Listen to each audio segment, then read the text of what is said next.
What's up guys, and welcome back to another episode of La Liga Career Mode. This is episode number 10 and we're starting today's episode off on the back of the 16-year-old Antonio Villar rescuing us against Getafe, where we were 2-0 down. He provided an assist for the goal to get us back in it and then scored his first goal in professional football. The leveller against Getafe as we claimed a big point there. And heading into the first game of today's episode against rock bottom Osasuna, 13 points on the board, or 11 points clear of them right now here at the Stadio Nuevo Los Comunes. Heading into this game, well, I'll say this right now, we needed to get back to anyways here, because there aren't going to be many more easier games than this one. Osasuna, rock bottom, and we're at home as well. So on the back of rejecting a bid for Luis Milla from Xavi's Barcelona, I'm sorry Xavi, but you've humiliated me a couple of times this season. I'm not letting you take one of my best players as well. We would indeed take on Osasuna at home, and Osasuna right now, they have had a little mini run in the past few weeks to get themselves into double digits for points. But I knew heading into the game we would still be considered favourites. So heading into it, after Turnstro was denied early by Maximiano, I hadn't made the best of starts, but I knew if I got one clear-cut chance, I should be able to take it against a weak defence in Osasuna, and we'd do so as well. He won the ball back on the other side of the pitch, and this guy this year has been a rare source of goals for us in our 4-1-4-1. Jan Bryce Ateki, our number 8, gets his 4th of the season, or was it 5th of the season actually? Yeah, 5th of the season in 19 games. He's averaging over 1 in 4. And this is our defensive midfielder, Anchorman, who's mainly known for breaking up attacks and just laying the ball off. But at the moment, he's showing himself as a good box-to-box in this team. Granada 1, Osasuna 0. We had a lead courtesy of our Cameroon midfielder, and then 42 minutes in. Wow. It's typical, isn't it? Like, the Anchorman can score a brilliant finish, but our top scorer this year from 6 yards out blazes this shot way off target and into orbit. Luis Javier Suarez, our leading scorer, should have doubled the lead right before the break. Sadly, could not hit the target. Still leading by a goal though, and despite the early scare from Osasuna, we had looked a better team. 9 minutes after the restart, looking to double our lead and get a 2-goal cushion. Alex Centelles rolls it through to Darwin, who smacks it in at the near post and gives us a 2-goal cushion. You know, for our highest rated player in the team, I guess I was hoping for a little bit more from Darwin this year, but that's his 4th of this season, and I guess I've just got to take it. Luis has been our top scorer and banging in most of our goals, but he and Jan have been a good source of goals as well. Granada 2, Osasuna 0, and here we go. Surely going to get ourselves a big win here. Once again at home, our home form has been better than our away form this season.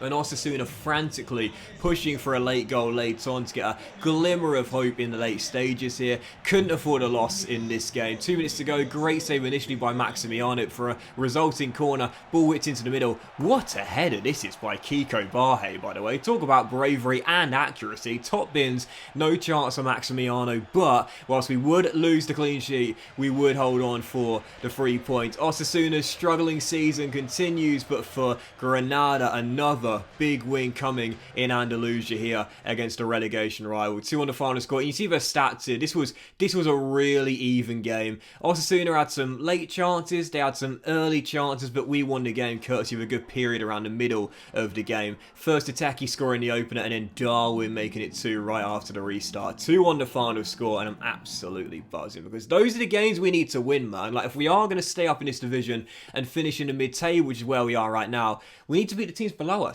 You know, I don't mind too much when we get thrashed by Barcelona or we get thrashed by Real Madrid or we lose to Atletico. I don't mind. I really don't, because we're massive underdogs anyway. What we've got to do is make sure we beat the teams below us and pull away from the bottom 3, which so far is what we're doing. Really nice run of form lately for Granada, and at the moment, we are comfortably in mid-table with 16 games to go, and you know I'd take our current position coming in the campaign if that's where we finish up. So for our following game, after rejecting another bid for Luis Milla, this time Valencia wanting him, and I'm sorry guys, but this guy's staying with me, man. I need him. Great source of energy through the middle. I'm keeping him here as potential future club captain. The second game and the final one today. Oh, couldn't wait for this. Andalusia derby. First cup game with Granada. Away from home against the Segunda Division side. Right now, just outside the playoffs. Possibly looking for a cup set heading into this game. And I'll be totally frank, starting this game, once again, didn't get off to a good start. I had a really strong lineup out there as well. Yes, there were a few changes, but for the most part, a really, really strong lineup. It was Malaga who were in the mood from the first kickoff on Wednesday night. Maximiano had to bail me out a couple of times as we were still dead at 0-0. I hadn't really got going at all until after the half-an-hour mark. We had our first chance. Antonio Villar sent down the left-hand side. You know he's been the king of assists since coming out of the academy, and he's just got another one. This guy is just unbelievable. Eyes in the back of his head and eagle-eyed with creative vision and creative ability as well. What a ball from our number 28. Pick out his man on the opposite flank, Darwin, who heads in his second goal in 2 games, and Granada take the lead against a run of play. Storming run down the flank. Not too much pace right now, but his creativity is unbelievable, man. So he's got 7 assists in all competitions already, and Granada are in front against a run of play. With 9 minutes to go, trying to hold on to the victory that will send us through to the last 16 of the Cup, Malaga would finally get their leveller. Yeah, I defended really well in the second half, picked it up after a really poor first half an hour, but Ramon Enriquez got the only chance at a half for Malaga, and in typical fashion, he fires in what will prove to be the leveller. And of course, in the Copa del Rey, there's no replays. You know I like that. So obviously, that would mean with 5 minutes to go, we were heading into extra time unless we could find a winner, and we almost did as well. The youngster Rodriguez in from Lecce at the start of the season in the summer window, hit it straight at Jesse Jorinen, should have found the back of the net instead, stopped by the Scandinavian, and it would indeed be extra time away at Malaga. And whilst I had played a bit better after a tough start, in the extra time period, I started to feel my players were getting a lot more tired than my counterparts here. We saw a shot by Luis Mia, well saved by Jesse Jorinen once again, and I just felt as though my players were running out of energy in the extra time period.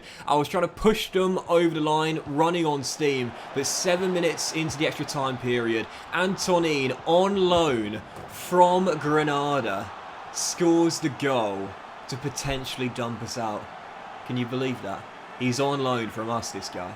He's on loan from us, and he's just dumped his parent club out of the cup, because that was how it would finish. Malaga 2, Granada 1. Malaga, keep him. I don't want him back. I can't believe it, I really can't. And of course, sometimes clubs will write to a player's parent club that they're on loan from for permission to play in a game where the 2 teams meet, and then it's up to the parent club whether that player will play or not. It's normally determined in the loan contract, but of course in FIFA Career Mode there's no such thing. If a player's on loan, doesn't matter, they can play every single game for that club they're on loan at. So frustrating. My own player knocks me out of the cup, and Malaga, this Segunda Division side, pull off the cup set, and Granada are out. Yep. Bit embarrassing to say at the very least. Our progress ends at the first round we enter, last 32, and it's our rivals to dump us out, courtesy of a player that we've loaned to them. I mean, how sickening is that? And I've talked about it this season. We've been so unlucky this year. And that goal being a rebound goal as well is as fitting as it gets. But can't deny it, didn't play well in that game at all. Malaga probably the better team over the course of 2 hours. They're through. Simple as that. We're out. I didn't perform well enough. And in the end, it's our striker, our own striker, that knocks us out. But on transfer deadline day, around $2.75 million to work with, I decided to make a signing. And whilst we are in rebuild mode, I did decide to bring a 39-year-old, and I know some of you will be sitting there thinking, why? It's all about young players, and yes it is, but if you've been watching me for a while, you know I love those vets, primarily for realism, dressing room leaders, and for the nice feel as well. And I was thinking, we've just been knocked out of the cup by Malaga, it's a bit embarrassing. We need a cool head in the dressing room to make sure we don't lose our own. And this guy right here, I'm excited to have him in. 39-year-old, now down to 76 rated, but he's good enough to be our backup and stand-in for Luis Maximiano. You'll probably know who he is, I'd imagine. He's won an FA Cup, a League Cup, a Super Cup, a Copa Italia, a Bundesliga as well. And I think he won a World Cup with Spain back in 2010, didn't he? Yes, it is the former Liverpool goalkeeper, Pepe Reina also turned out for Barcelona. He was at Villarreal before he went to Liverpool, and of course he spent time playing for Napoli, Milan, and now Lazio in this area. Lest we forget a year at Bayern Munich as well. He's won a few things as a standing goalkeeper and a starter, and in this team his role will be to guide the youngsters. Yeah, I really like that as well, because Luis Maximiano, he's obviously going to be our number one for all the years we're here with Granada, but to have a veteran teaching him a few things, I absolutely love that. And, you know, I said before, older players, veterans, they don't really mean anything in FIFA career mode. Their mental edge counts for nothing, but for realism, it's quite nice, isn't it, to have one or two veterans? And obviously for next season, we won't have any here, because Montoro's going to go on a free transfer, Carlos Bacca's retiring, Rasheen is probably going to leave as well, so I won't have a player in the 30s next year. And whilst I do want younger players primarily, I do want one or two veterans here for the realism, and also to be dressing room leaders to provide experience for the kids as well. Pepe Reina is as good as it gets, I would say. So he comes in for £1 million, low wage, and again, just here really to provide cover for Luis Maximiano, a better bench goalkeeper now we have, sat on the bench, and of course, as well, a veteran dressing room leader with lots of caps for Spain. Well, I say lots of caps. Obviously, he didn't have as many caps as certain goalkeepers because he played in the golden era of Spanish goalkeepers. But even so, quite a few caps for Spain, let's be honest here. And of course, domestic honours, European honours, and a World Cup winners' medal too.